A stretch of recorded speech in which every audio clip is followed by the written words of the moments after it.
So, we have an issue. I think I figured out why this thing was stumbling so bad. I just happened to think about it, and I said, let's go check this EGR valve. So I took it off. I tested it. This is a negative EGR valve, by the way. I tested it. It fails.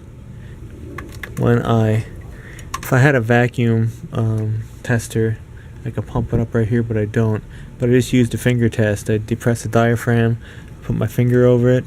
It starts dropping back slowly, but it drops back. I actually did replace this. This is not the original one. I replaced it back in 2003. So it returns. I had a little carbon in it. It definitely operates better. It's still kind of stuck, but it does work. I was thinking it was sticking open just the slightest bit because the truck actually has balls now. So I took it off and cleaned it.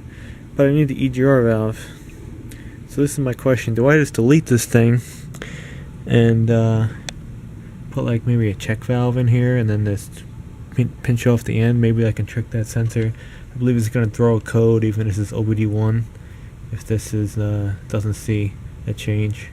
It's only 2 wire though. I don't know. Maybe not. It could be just the on and off switch. So maybe it won't actually. I don't know. I might have to plug that, see what happens. Let's get a plate because I don't care about this state with emissions. And then possibly tune it to EGR delete tune. I just gotta change some tables around. Or I go buy a new Chinese one for like they're up to $70 for EGR valve now, made in China. $70.